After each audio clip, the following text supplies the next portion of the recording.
Welcome to another episode of the As Yet Unnamed VtES podcast. I am Swaku, and here with my co-host John. Hello. And you are listening to the third part of a series looking at the second wave of the New Blood decks. More videos in this series as we go through the decks. But before we start, just a quick shout out. Congratulations to a certain Mr. Kevin Foster for winning the Oceanic Continentals giveaway. Check your DMs, you should be getting a message about how we can get the full art between to you. If you've noticed anything different with this episode, I am trying out an episode without background music and see if that works better. So thank you very much to at Western 7142. They have basically said that the music sometimes makes it difficult to hear what we are saying. So yeah, trying it out without the music, and let me know if this makes for a better listening experience. So today we'll be taking a look at the Gangrel New Blood deck.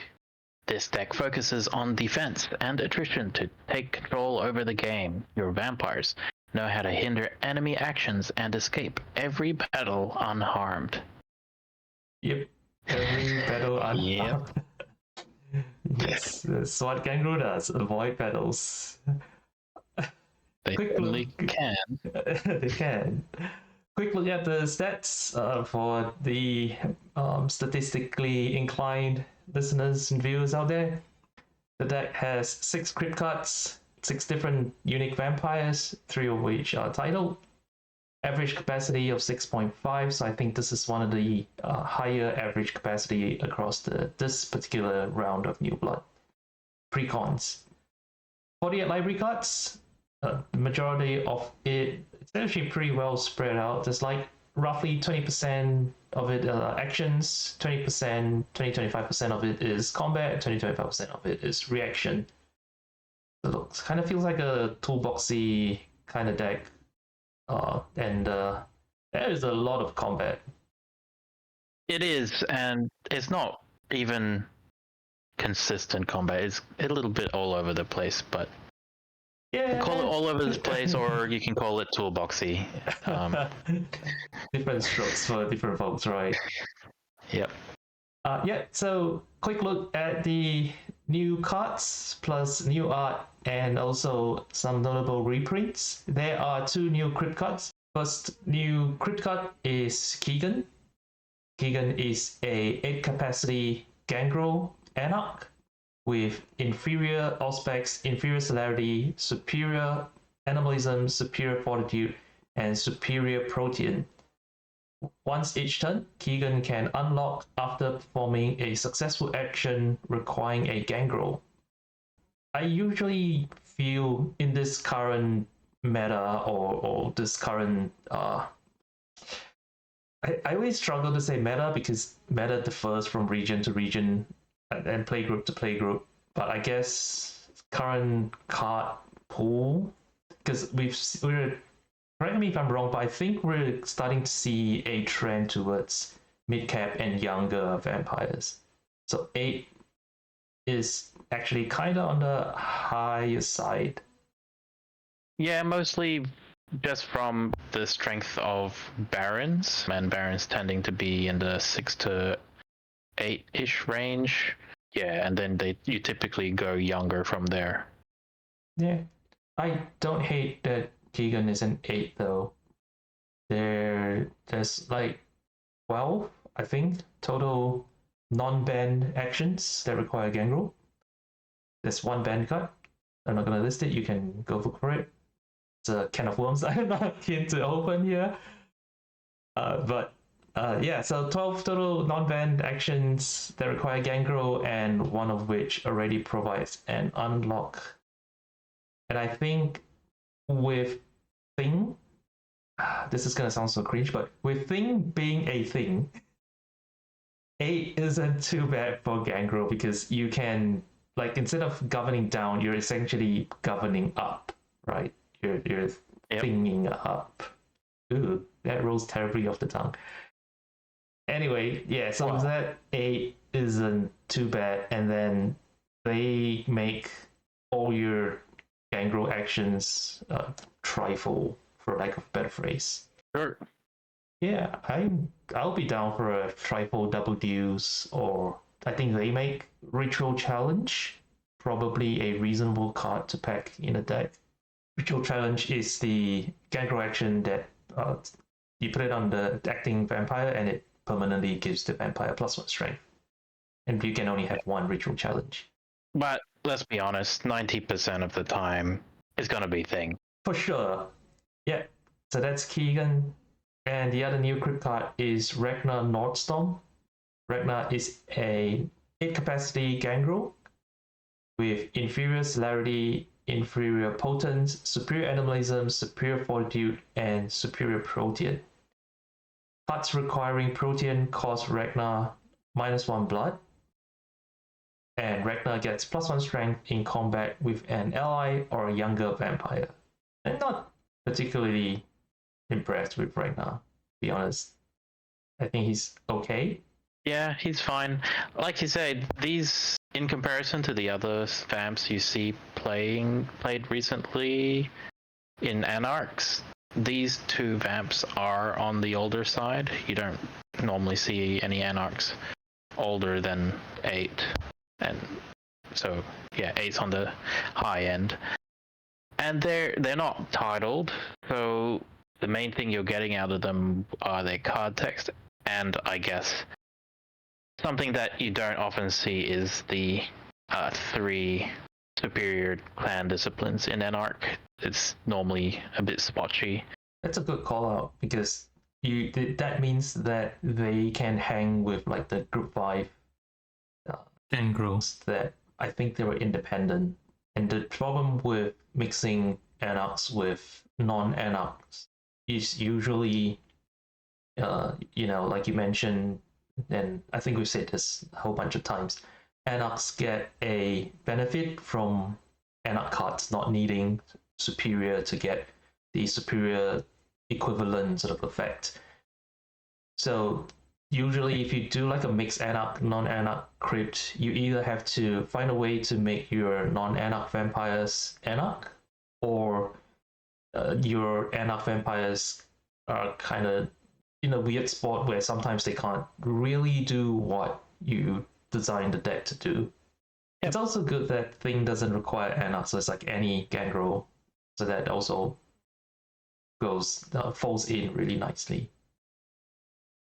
I think the only thing I really like about Ragnar is the free claws. When I used to play sort of Gangrel blocky kind of deck, the blood is always a bit of an issue when it comes to, Gangrel anti has got powerful something, whereas Metamorphosis, I think. Nah, Metamorphosis is easy. It's the vicissitude. I don't know. Path of Angry Gangrels, I guess. But Gangrel don't have it, so Earth Control and Claws do add up eventually. Yeah, Earth Control, Rapid Change, Cool Form. Claws, say it, Claws. But yeah, like you said, the two of them really, the biggest call, like the most noticeable thing is the 3 spirit disciplines, and otherwise it's just a question of whether you care about their card text enough to play them as an ACAP. Yeah, they were well positioned to be played outside of Anarchs, but they're probably not as attractive within Anarchs because of their age and then the lower requirement for higher superior disciplines. Fair enough. All right, next up, notable reprints. Just gonna do a quick run through as usual of the notable reprints and when they were previously last reprinted. So first up is Casey Snyder, a 6 capacity Gangrel Anarch Baron of Columbus, inferior animalism, inferior celerity, inferior fortitude, superior protean. Casey is not new, but they've only been previously printed in, I want to say, the 2022 Asia and Oceanic continentals. So I believe there was a period of time people were looking for KC, not as much as Kuyen, but sometimes Kuyen at home is as good. Anyway, Pack Alpha, which is only printed in 2005. It's got the new art now by Nora. I'm sorry, Nora, I'm gonna epically mispronounce your last name. Hervonen, I think. Let me know if I'm wrong, or let me know if I'm right. Body Flares, the next one, last reprinted in 2006, and then Flesh of Marble, last reprinted in 2008. Wolf Claws, last reprinted in the year 2000. Gangrel Revel, last reprinted in 2003. Special call out to Pal Base Montreal. It was recently reprinted in the Nosferatu First Blood, but I am not against more Pal Base Montreals in the general card pool. I like the card a lot. Don't judge me. Next up is Protean, the Master Discipline card, last reprinted in 2005. Dogpack, last reprinted in 2003. And Raptor, last reprinted in 2006. Before this, we were having a bit of a yarn, and John, I think you called out Monkey Wrench as something that caught your eye. Yeah, so I like it in particular in this Gangrel Anarch deck because if you think about some of the other wallish grinder type decks, you've got like the Ventru Stickmen or Ventru Anti-Stickmen and all of that. They typically have a way to lunge when the time is right. Naturally, Gangrel don't have Dominate, so this is a pricey option, but when you want to bleed for 4 or whatever, at least you have the option. I like it. Good call.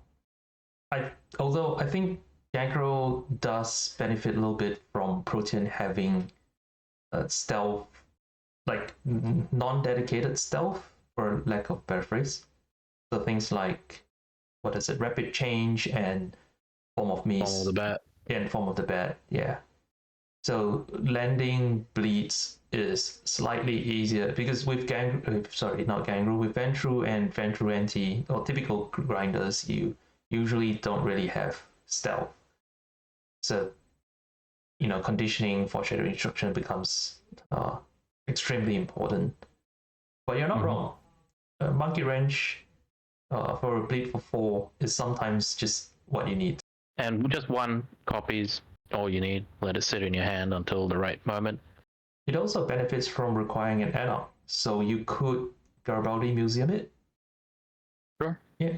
I mean, it does broadcast your intent, but fishing it back loudly does mean that you could sneak past a couple of bleeds for 1 while your prey sort of sits there and wonder if, these bleeds for 1 are the ones they should redirect. Yep. There is,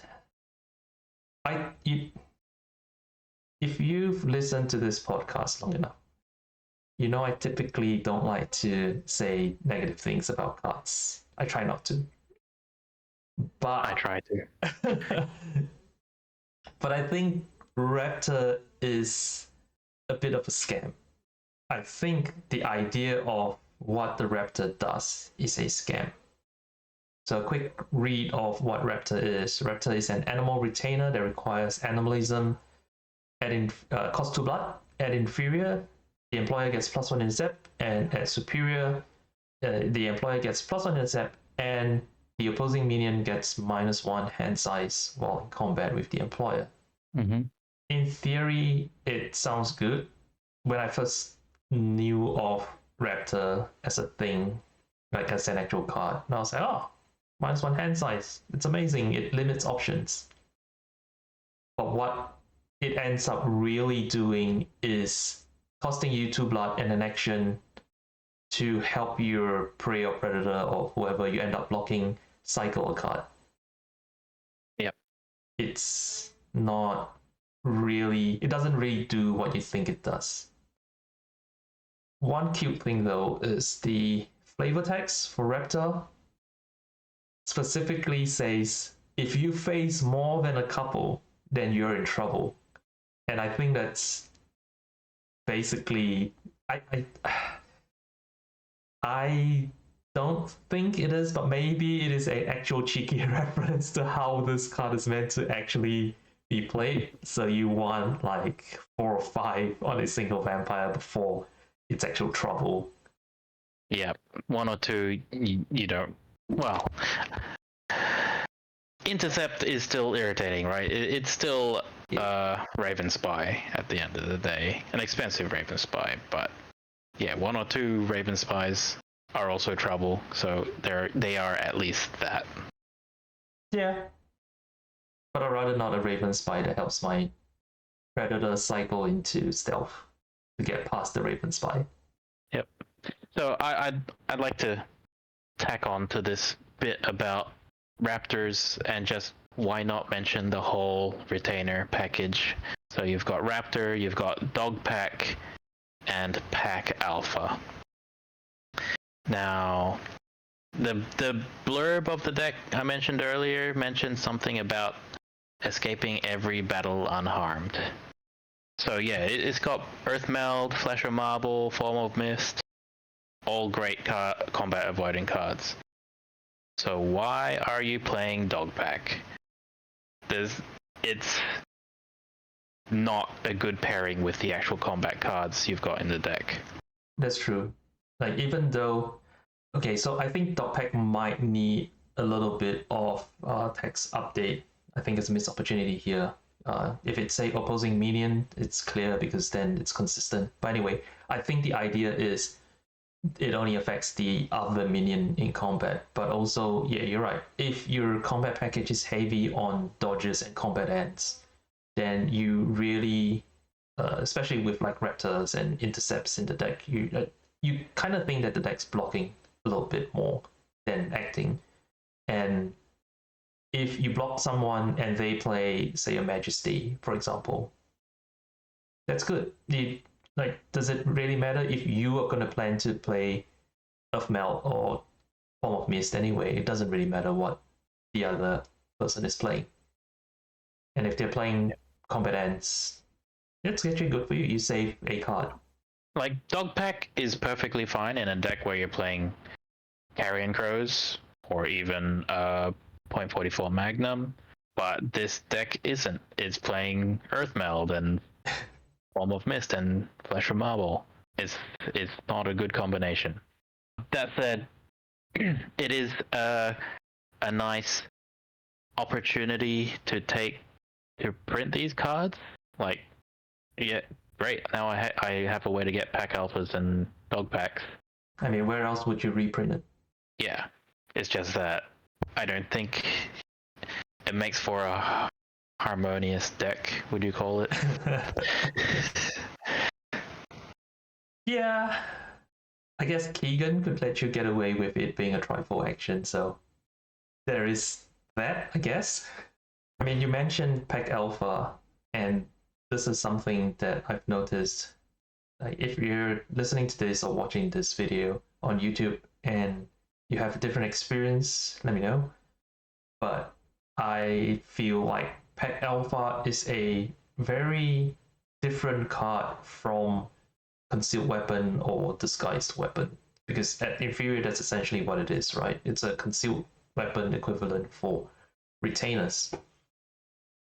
But because of the I guess the range of animal retainers that you can actually work with, most of them are intercept, like Wolf Companion and Elephant Guardian, if you're playing Lightborn, are maybe good candidates for Pack Alpha. But my point is, intercept is, or permacept is what you're typically looking to use to get into combat by blocking.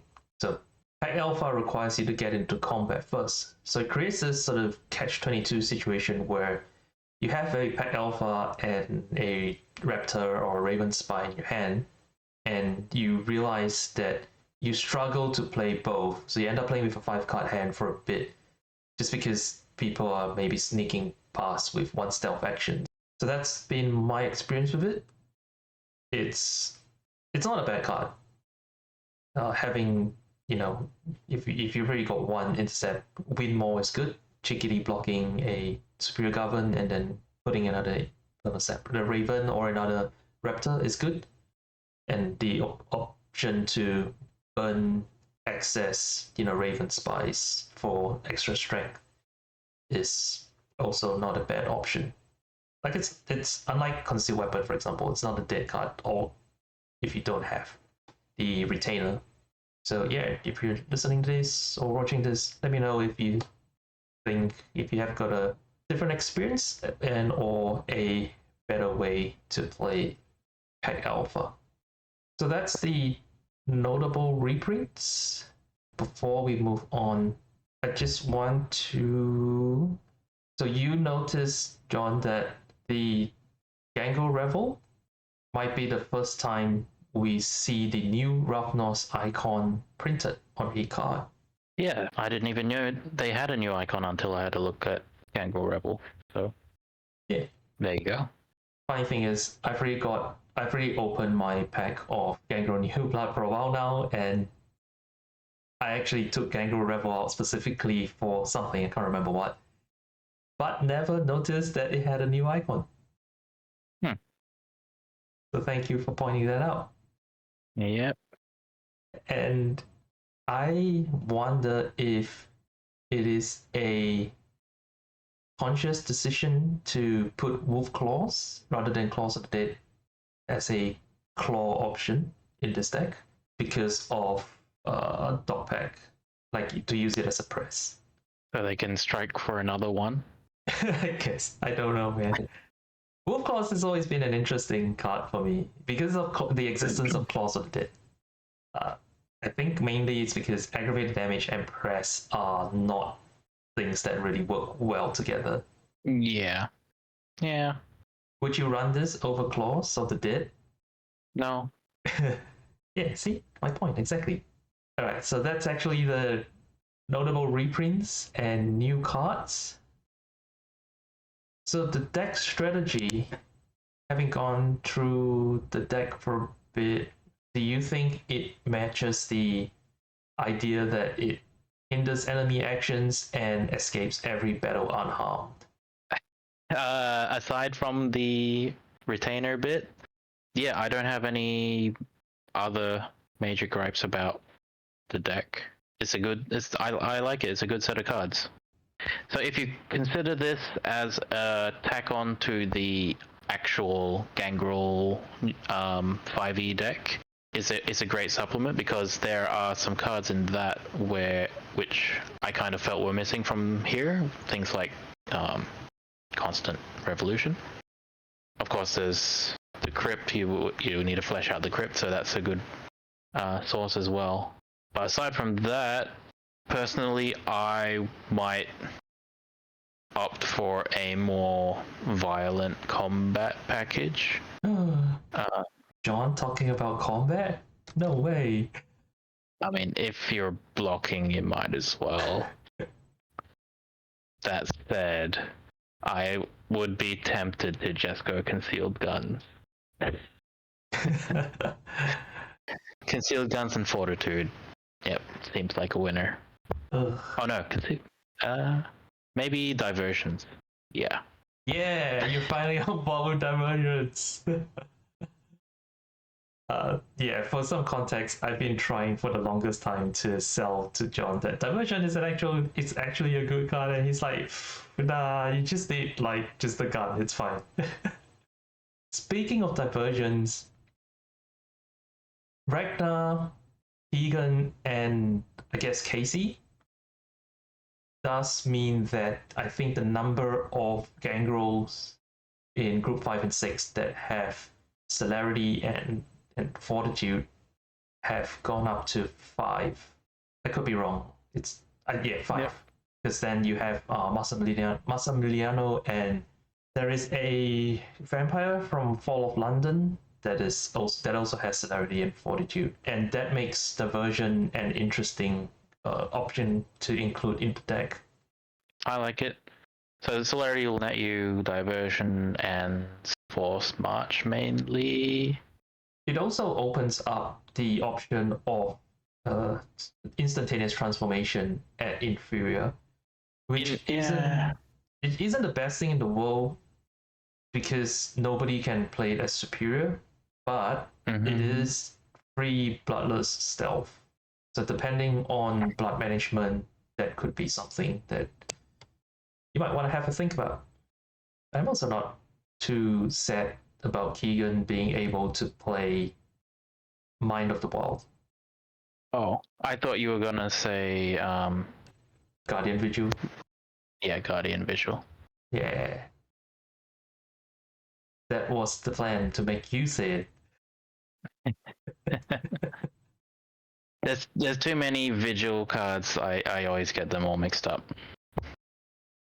Fair enough. Guardian Vigil isn't too bad a card to chuck into a deck like this. The free maneuver, do not lock, and then the cheeky +1 intercept with Keegan is pretty can come up clutch sometimes. And if you chuck in Saku from the new the Bruja New Blood pack precon, he also has celerity, fortitude, and protean. Can't play with Gangrel toys, isn't affected by Revel, but optional maneuver and some enough shenanigans would just mean that. Oh, and plus he's a Baron, so kind of a big deal. Kind of a big deal. Yeah, I think this precon is worth getting.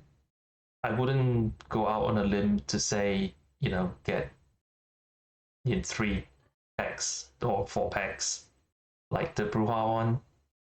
But I think 1 or even 2 isn't too bad, especially since I could be wrong here, but I think we've been seeing a lot of vessels in precons recently for V5 and not a lot of blood dolls. And having the option of blood doll isn't a bad thing. Get it for the power base Montreal, if nothing else. If nothing else.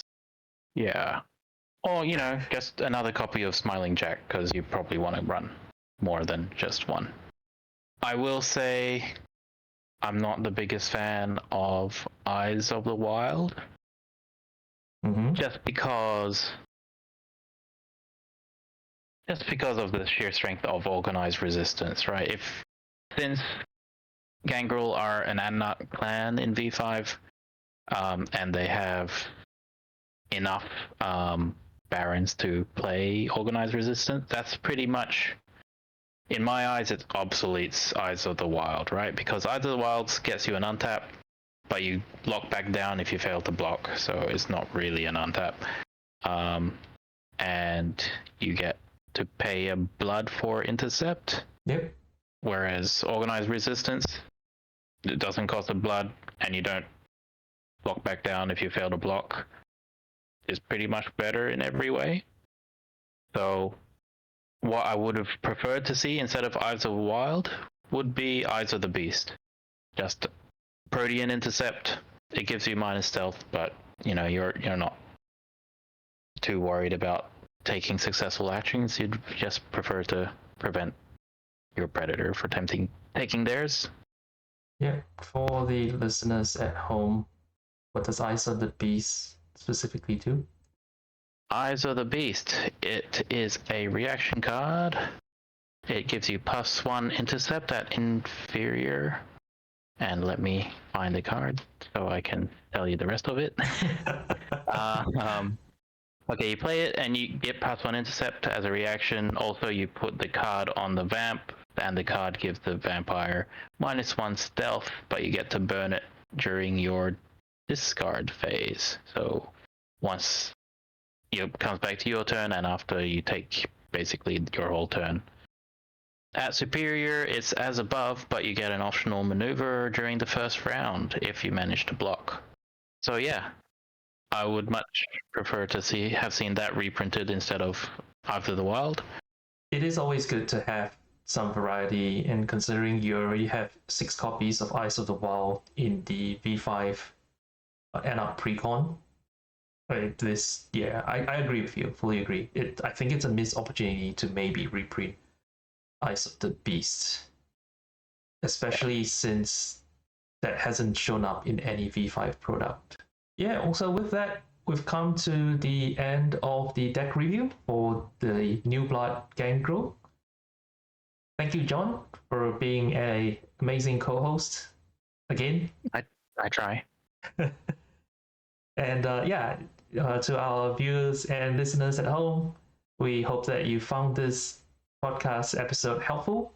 And if you think we've missed anything, or if there's anything else you would like to see, let us know in the comments or just reach out to me on social media. And until next time, see ya. Bye-bye.